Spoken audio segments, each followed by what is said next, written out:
Tito, for you, when the odds were released, you are a heavy underdog coming into this fight against Anderson Silva. Do you use that as bulletin board material? Does that motivate you, or just the fact that you want to go out there and compete and show the world that you are a formidable force against somebody like Anderson Silva in the boxing ring? I really don't look at odds. I don't care about odds. Odds actually kind of push me to want to express my feelings inside the ring. And my feelings is to hurt the man in front of me. I got to go back to the weight thing, because if I don't make the weight, they're going to take percentage of my purse away. So they're taking food off the table of my children. And that makes me very angry, but a focus in anger. I'm excited because Anderson is one of the best in the world. I've always wanted to fight Anderson. I've always had respect for him, like I say, but I understand how his team is going to take control of what weight he should be fighting at. Like I said, he's fought at 205 before. And I thought, I thought he'd be a gentleman and make it at least 200, knowing that I used to be the middleweight world champion myself, and I used to make 199. And that was the weight class. When UFC moved the weight up to 205 was because of me. They asked me what would be the perfect weight for 205 pounds, or excuse me, for light heavyweight. And I said 205 pounds. So that's so they made it. But once again, I understand what their theory is behind it and what they want to do. Like I say, I really don't look at odds. I just look at the factor of how am I going to be when I step into the ring and compete against Anderson Silva, one of the greatest middleweights to ever grace the octagon. Anderson, how much has your confidence grown since defeating Julio Cesar Chavez Jr.? Because you went ahead from the MMA realm into the professional boxing ring against a guy who fought for the world championship in Julio Cesar Chavez Jr. And incidentally, you beat him in his home country down in Mexico. So tell us about the fact that you really, you're getting into the boxing ring for the second time within a few months period. But how much did that fight really boost your confidence, if any?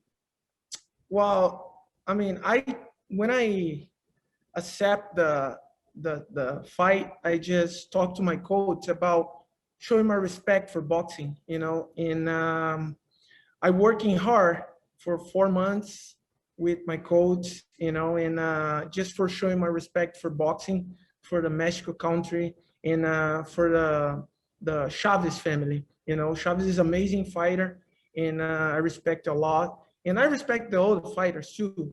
And when I go to do my job, I try to show my respect for my fans, for the people work with me, for my coach, and for the war too.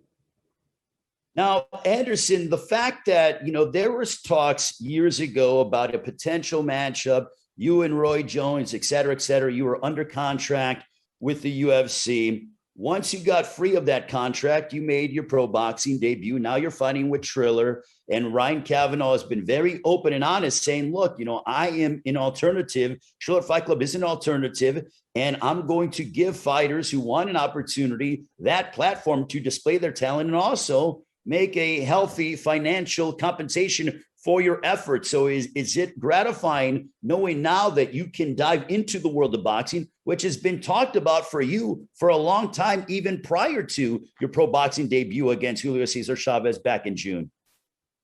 Well, I love boxing. It's a very interesting and a very special sport. I love my sport too, MMA, but boxing is have a something special in boxing. I'm a big fan for a lot of professional fighters and legends in boxing. And I just training box for years with Coach Doria, and in Brazil when I start training, I just training a lot, and I try to do my best in my sport. I try to do my best right now in boxing, and it's something I love and something I try to put it outside me, and for people to see how much I can continue do my job, inspiring people, in the new generation too. Tito, for you getting this opportunity to dive into this world with Triller Fight Club, Ryan Kavanaugh has been, he tried to get, GSP to potentially fight Oscar De La Hoya. And from what we heard that, the UFC blocked that, didn't want to see that fight, take place. Therefore, insert Vitor Belfort. Tell us about Triller Fight Club coming on and providing an opportunity to other fighters who want to dive into the pro boxing realm. And, you know, you are a product of that now in the co-main event on September 11th against Anderson Silva. You know, it just makes me really excited that Kevin was given this opportunity for fighters like myself and Anderson, Vitor Belfort, and De La Hoya to compete against each other to see who's the best fighter inside the ring. But once again, for the fans to watch this, it's amazing. When I got to see Mike Tyson and Roy Jones Jr., that was a fight that I've wanted to see, you know, my whole career. And I had my career just as being a fan of boxing in general. I mean, back in the days of Hagler and Hearns and Roberto Duran. And I mean, these are the guys that I grew up watching, Mike Tyson and Oscar De La Hoya, Fernando Vargas. I mean, these guys that I've watched boxing through mixed martial arts. I try to adapt the same skills in boxing, but I came from a wrestling background. But still at the same time, as the years gone on, from 2011 till now, boxing was a big part of my game because I come to learn that people started defending the takedowns. So you got to learn how to punch. So over the last 5 to 6 years, now all of a sudden I started learning how to move my head a lot more and set on my punches where they're power punches. I mean, my last fight against Chuck Liddell, knocking him out. Yeah, at the same time, he was a little bit slower, but still, I'm starting to understand the fundamentals of boxing because it is a special sport. There's nothing that can compare to it. And not even MMA can compare to it just because the punches aren't as hard as you do in boxing because you're not worried about a head kick. You're not worried about a knee. You're not worried about an elbow. You're not worried about a takedown. You're able to move your head and move out of positions in and out. And Anderson's a guy who's done that his whole career. But I don't think he's really fought anybody that has been able to push the force and has power the way I have through the last, 6-7 years of my career. But once again, I'm thankful for Anderson for accepting this fight. I'm thankful for Triller for getting this opportunity for us to compete against each other. I'm just excited to get back in the ring. I'm excited to get my body and my mind in a mental place where I can compete and be happy. People got to understand, fighters are the most loneliest athletes in the world because it's only me versus another person. There's no team. There's no coach. Yeah, there's a coach in between rounds, but still, you got to do the work before to make sure that you perform at a great capacity. And being in a negative light or in a negative world as a fighter is horrible. Over the last 8 years, my life has changed completely. I got myself away from UFC. I reinvigorated my life, reinvigorated my career. My mental state is like it's never been before. So I'm excited to compete against Anderson, to show everybody that there is a new Tito Ortiz. There's a positive and vicious Tito Ortiz that'll be in front of Anderson Silva. And I hope he doesn't look at my old fights when I fought Nogueira or when I fought Machida because I was slower.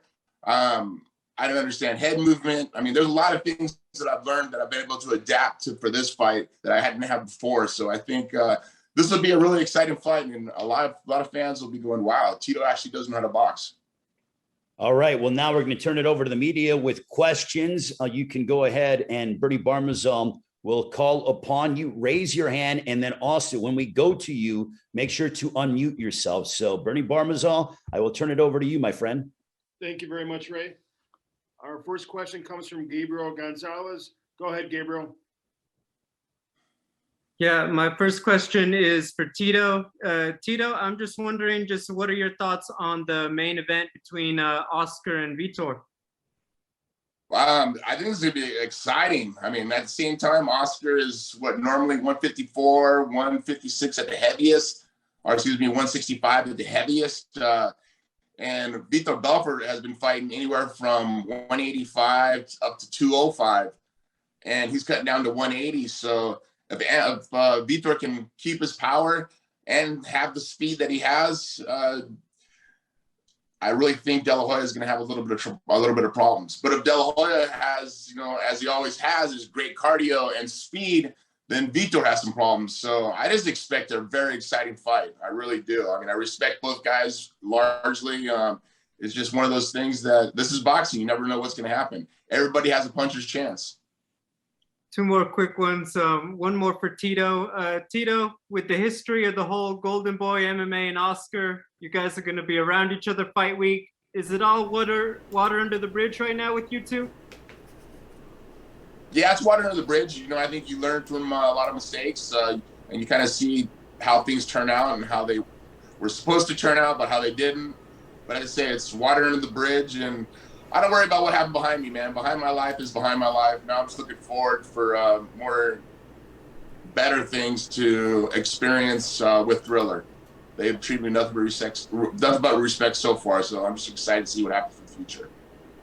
My final question for Anderson Silva. Anderson, there was some talk about you actually facing Logan Paul. I was just wondering how far those talks ever got. Wow. I think everything is possible right now, everything is brand new one, the shows for the fans is completely different right now. And the people watching the YouTubers fight for MMA guys or boxing guys, and I think me and Vitor, Tito, and the others MMA fighters ready for continue doing the best and give the great show for the fans, and I'm waiting for the next challenge, maybe this happened with Logan Paul. Let's go see. Thank you. Thank you very much, Gabe. Our next question comes from Damon Martin from MMA Fighting. Go ahead, Damon. Hey guys, first question for Anderson. Anderson, after you had your win over Julio Cesar Chavez Jr., there was a lot of talk about maybe you fighting another boxer. Obviously, Tito's a legend in his own right, but do you have interest in fighting, additional like pro boxers? Was that something you wanted to pursue? And how did Tito come into the conversation? Well, everything is possible, I love fighting, fighting is part of my life, is my ear, and I try to challenge myself every single moment. I never stop training. I train every day. And Thriller asked it to my manager about this opportunity to fight with Tito. And I'm so happy, because Tito is the great legend and for many, many years. And I remember when I Tito fight in UFC, I'm start fighting in UFC, and I'm impressed because I saw Tito and I say, oh my God, this guy is a monster, is amazing. And I'm a big fan. By the way, I'm a big fan. I respect a lot. And I'm very excited, because this matter happen. It's a big show for the fans. And a couple questions for Tito. Tito, obviously you've moved on beyond the UFC a long time ago, fighting in Bellator, fighting for Golden Boy and all those kind of things. But can you kind of speak to the option of having something like Triller available for fighters now? I mean, obviously they're producing boxing, not MMA. But, we've seen a lot of MMA guys come over and talk about the money they're making, highest paydays ever, things like that. Like, as a guy who's been around forever, like, can you kind of speak to the idea of having these options available to fighters? Well, I think it comes down to a lot of the fighters who are able to make brands of themselves, to make big names of themselves, and being able to be shown on a stage or, a platform like this for worldwide and be able to be a part of the company, be a partner of the company.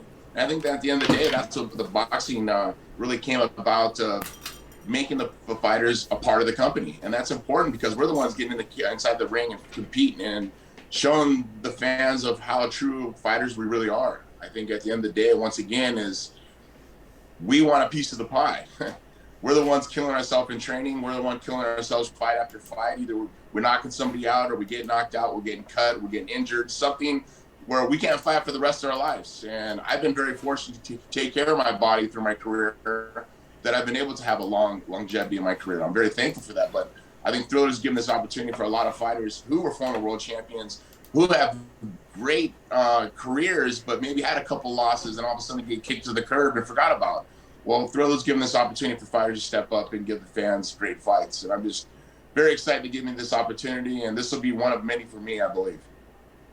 With that being said, that kind of segues perfectly on my next question, Tito, which what is the future for you? I mean, I think boxing kind of came out of nowhere for a lot of people just because you have been such a dominant mixed martial artist, but what is the future? Is it going to be more boxing matches? Is it going to be MMA? What is the future? Well, the future right now is Anderson Silva. I'm not looking past that at all. I'm doing the work for that. This is a really short camp for me. But once again, I'm going to put in the work, and I want to get my hand raised. I'm going to get my hand raised. I'm going to put in the work to make sure that does happen. And after September 11th, I guess we'll talk with Thriller again, and is it a boxing match or is it an MMA match? I don't know. I see Logan. Logan is my size. You know, I spoke with him a while back about getting an MMA. He goes, no, that'd be pretty good, but I really just I would like to box. And I just now all of a sudden I went from being MMA to chasing over to the boxing. So I guess you kind of got to chase the money, just as long as you take it to the heart that it's really not about the money. It's about competition, of competing against some of the best people and some of the biggest names. And you know, the Paul brothers have done that with their YouTube followers, but also putting in the work. And I respect both the guys. And I know a lot of professional boxers don't like it because they've really captivated the fans and, you know, took a lot of the limelight from the professional boxers and the guys that I respect hugely. But people got to understand, this is about marketing. But you got to go in, you got to perform, you got to fight great. And a lot of fighters are doing that. The Paul brothers are doing that. Anderson Silva, myself, get an opportunity to do that. Anderson's last fight against Julio Cesar Chavez showed that he is a true boxer. And I've always known that. I've always known Anderson being a true boxer. And once again, I'm excited to get this opportunity to see what happens in the future. Thanks, guys. Thanks very much, Damon. Our next question comes from Cole Whiston. Go ahead, Cole. I got a couple questions. Thanks for having me, guys. I'm from Boxing World Weekly, by the way. Silva, I'll start with you. This is obviously something that's maybe becoming something serious for you. I want to know, we've seen Jake Paul come up with his hit list. So who's on your hit list? What's your goals in the sport after this? Continue training and prepare my mind and my body for the next challenge. You know, I'm just stay with my coach and Coach Dori and Coach Nico, my partners, you know, Eliezer, Little Nico, the guys help me a lot, my son Gabriel, and I continue working hard, you know, with my team. And let's go see where's the future. You know, I'm just keep my focus for training because it's something I love it, and I never stop. And I go continue training for waiting for the next challenge. It's good for me, it's good for my team. Let's do it. And what would you say is the biggest difference in like an MMA training camp compared to a boxing training camp? Maybe not just like style wise, but from a conditioning wise. Wow, you know, for me it's not too much different because I continue training the same level. You know, the conditional training and the only difference I have right now is because I need to work more for my footwork, my hands up and movement. You know, boxing is a very different for that. But a conditional training is the same, and the technique is changed a little bit, of course. Awesome. And final question for Tito: what would you say your advantages are to go into this match against Anderson Silva, with Anderson Silva being someone that has beaten a pro boxer before? My advantages, wow. I would say heart, a lot of heart. I don't ever think of a guy that I can't beat. I'm not going to go in there thinking I'm going to lose. And every one of my fights, I always think like that. I know what work I need to do. I know how I'm going to have to catch up to Anderson. I know his speed. I've been watching his fights, you know, almost his whole career in Pride and UFC, and just watching how his motivation and his confidence was building as he became more and more world champs. I think he like 9 world titles in UFC, but then when he got into boxing, watching that, and I've always kept an eye on him because I mean Anderson's someone that, once again, I've always respected. I just want to showcase my skills, the things that I've been learning over the last 6, 7, 8 years now, and I've gotten a lot better, and I'm still getting a lot better. I still got a lot more work to do, and as Anderson said, we just got to continue to learn this craft of boxing. You know, this is why they call it the sweet science. You know, when you turn over a punch, it's a lot different from turning over a punch in MMA, just because of there's a lot more power in boxing than there is in MMA, because you got to watch out for the takedowns, you got to watch out for the kicks, you got to watch out for the knees. Head movement is another situation that I've been able to learn a lot of, and I think I was able to showcase that against Chuck, where he never touched me with one punch, and he threw a barrage of punches that never touched me.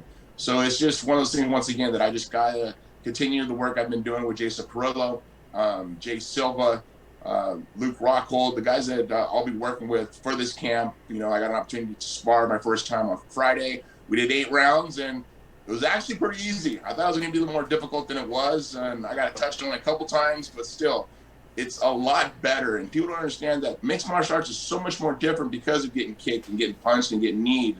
Now don't have to worry about the punch and knees and elbows. I only have to worry about punches. So it makes it a lot more acceptable for me to move my head and to get out of the way and to bend over at the waist and be able to use my waist for punching power and try to knock guys out. And that's what I plan on doing.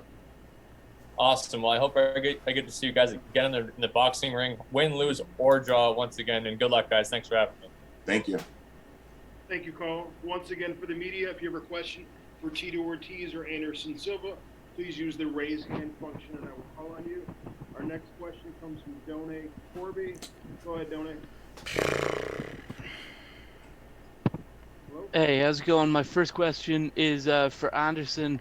Anderson, there was initially, I think you've touched on it a little bit, but there was talk, Dylan Dennis leaked that there was a date of September 19th for potentially you fighting Logan. Of course, that ended up not happening. You're fighting the week prior against Tito now.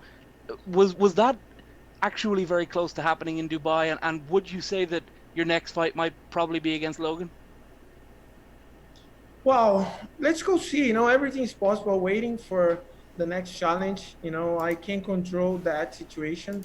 I have a control for one thing, just training hard and continue listen my coach and learn more and more technique and doing the good training with my partners, and the other side, I can't control that, and this has happened. I'm so happy. I'm prepared for that, but it's not, I'm good too. I'm continue training, Tito, you mentioned the Paul brothers a little bit there. If you had to choose a brother, Logan or Jake, would you like to fight either of them, and which one would you prefer to fight? I once again, I can't think past Anderson. This is my main focus is Anderson Silva, southpaw, the way he moves, the way he steps, the way he dances, the way he pop shots, the flashy skills he uses. That's all I've been focusing on. But I mean, if I look at either brother of Logan brothers, I would say Logan, or excuse me, of the Paul brothers, I'd say Logan would be the one, just because Jake's a little smaller, and I would like to get someone more my size. I think me making 195 is going to be really, really hard, and I'm going to try my ass off. If not, they're going to deduct money from my purse, and it is what it is, and I'll still fight. And I'm just excited once again just for this opportunity, because I'm challenging myself, I'm challenging my mind, I'm challenging my body, and I get the challenge against one of the greatest mixed martial artists ever to grace the octagon, Anderson Silva. Last one from me, Tito.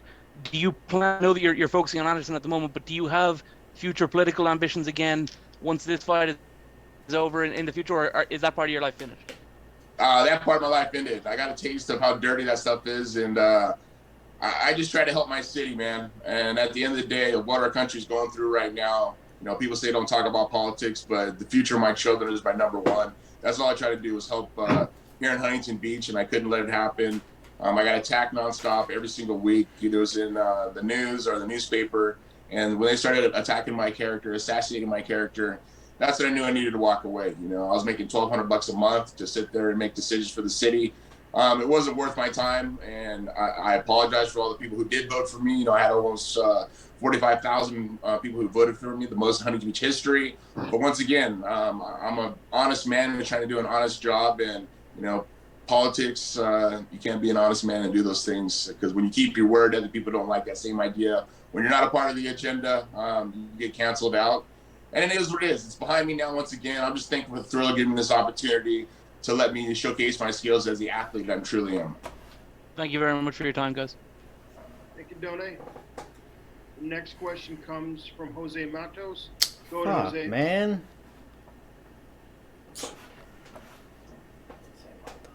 Fucking there.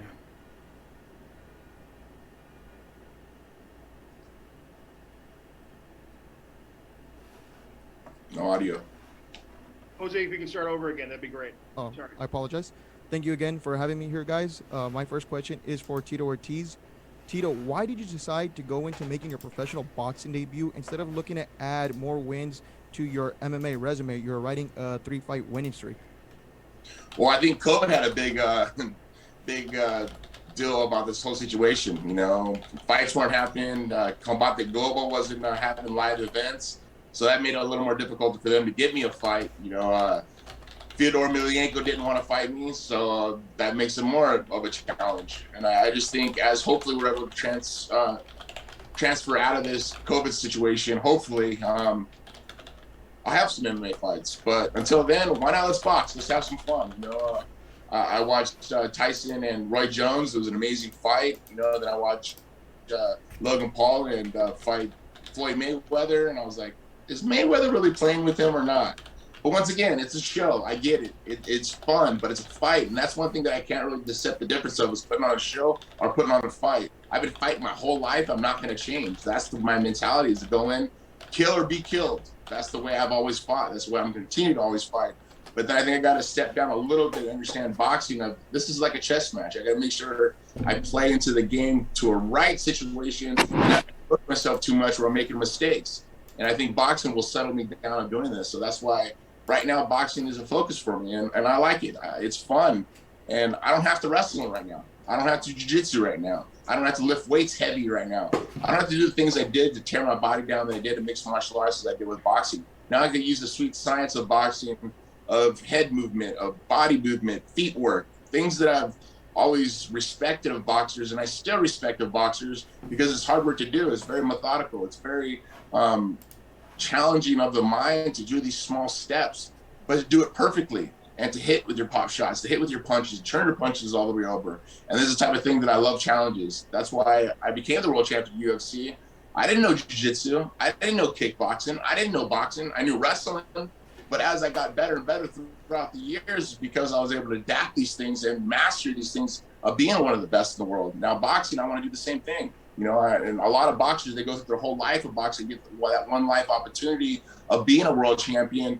You know, I'm not looking to be a world champion. I'm just looking to put a show on for my fans who've been fans of me over the last 24 years and know what type of fighter I am, or know what type of person I am, and to put on a show. That's what I've always wanted to do. And like I said, either I'm going to go out with my shield or I'm going to go out on my shield. And that's the way I fight. I'm a warrior, man. And I'm excited that Anderson accepted this fight. And like I say, Anderson said himself, let's put on a show. I'm excited to do it. And thanks for giving this opportunity. And Tito, so we've heard Anderson's camp answer the question about, you know, the weight and, you know, the whole negotiation with that kind of stuff. I know you wanted to fight at 205 pounds. Why did you ultimately decide to go down to 195 and agree to this fight instead of looking for a bout with somebody else? Well, once again, I've always wanted to fight Anderson Silva, and I thought that, you know, maybe we could do a catch weight at 200 pounds. I had no problem at that. But it came to a situation where I got called for the fight in, was it July 19th, and waited all the way up to, the first week of August. And it was either you take it or we're walking away with it. And let me tell you, I'm not letting money get away from my children's mouth at all. You gotta understand, fighting's my life. I love the fight. I love fighting. I love competition. I love competing. I love to see the transformation of my body through a camp. I wasn't gonna let it get away. And if making 195, or, you know, if I do make 197 and they take away 15%, I'm paying Anderson, I'm paying the athletic commission, but I'm fighting and I'm learning. I'm getting more and more experience, but still, I got to punch his chance. I shocked the world. If I don't, I don't. But you know what? I'm challenging myself. I'm not going to sit there and say, you know what? I'm going to be a stubborn bastard and walk away from money and walk away from the opportunity to fight Anderson Silva. I'm not going to do that. I'll sacrifice everything. I used to have cheat days on Sundays. I have no more cheat days. Yesterday, I had a juice and I had a little bit of chicken. I cut out my carbs completely. My dieting, I'm my own nutritionist. Through my whole career, I've done it. But once again, I got to make sacrifices to be the best man I possibly can be. And I'm going to make those sacrifices all the way up to September 11th. Last question for Anderson. Anderson, coming off your win over Julio Cesar Chavez Jr., what adjustments are you making in your second bout? And is this bout, do you find it more difficult than your first one?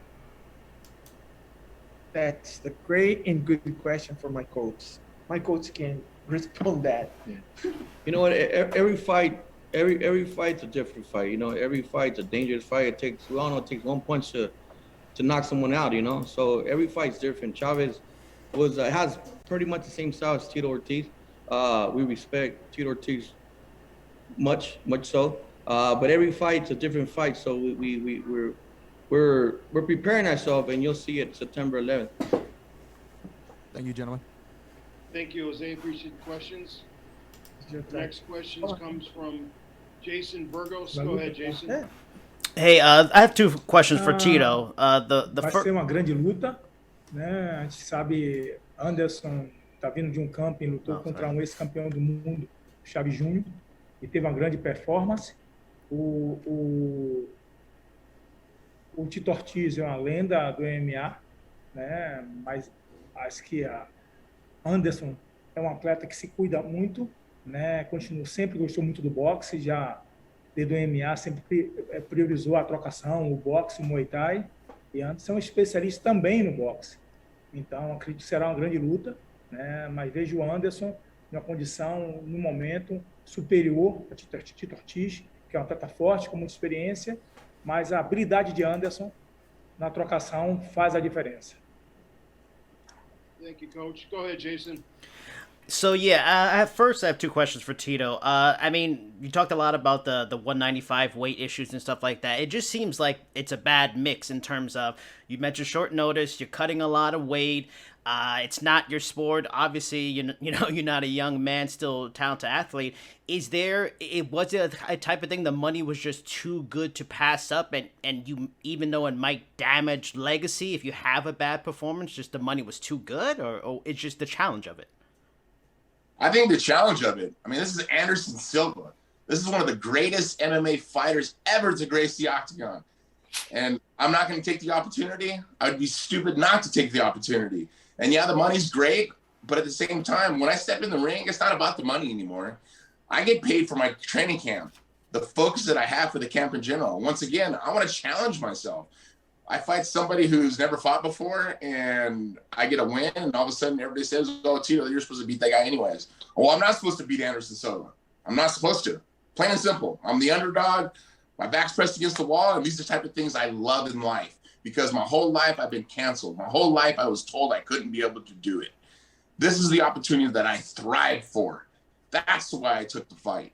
To make 195, I'm challenging myself. And a lot more people need to challenge themselves, because life's too short not to. And these are the type of things that I love. These are the type of things I thrive under. And I'm gonna, on September 11th, when I get in the ring, after I make my weight, I'm gonna thrive. And as Anderson Silva's coach said, everybody got to punch his chance. And I got to punch his chance. And I'm excited for this opportunity once again, as I said. All right, so you pretty much answered my second question, so I'll pivot over to Anderson. Anderson, I think I know what you're probably going to say, but other people have talked about fights that could be in the future. The fight was referenced earlier in the call, Roy Jones. That's the fight I think a lot of people want to see. Makes a lot of sense. Legendary fighters, maybe close to weight. Is that the focus next, Anderson Silva, Roy Jones, or should we just give up hope that fight's not going to happen? Wow, I talking about this fight for many years ago, and first of all, I respect, and I'm a big fan for Roy Jones. I try to copy Roy Jones in my entire life, because it's amazing, and I respect a lot Mr. Roy, and I don't think so this fight happening right now, but I keep in talk with Mr. Roy Jones a lot, and talk to me when I fight with Chaves Jr. and give me good luck, and I asking about something I can do, and I watching the fight when Mr. Roy Jones putting the hands down and look the guy and say, come here, and then go in the corner, and I watching the same the whole night, it's the same I do, and when I start in UFC, I just watching a lot the videos, the Roy Jones, Muhammad Ali, and Bruce Lee. And right now I continue watching Mr. Roy Jones, the videos, and this inspired me a lot. But I think the fight is not happening anymore. I respect it a lot. And I'm big fan. I follow the Mr. Roy Jones in entire career when I start the amateur, and I'm so happy to try to do the same Mr. Roy Jones do inside the ring, and my coaches don't like too much, and sometimes I'm feel sad because my coach beating me a lot, but I try to copy Mr. Roy Jones because he's fighting me a lot, you know, and of course Muhammad Ali too, but it's a different level. And my coach told me talk to me about every day. You're not Roy Jones Jr. Put your hands up and stop. And I say, okay, I go try.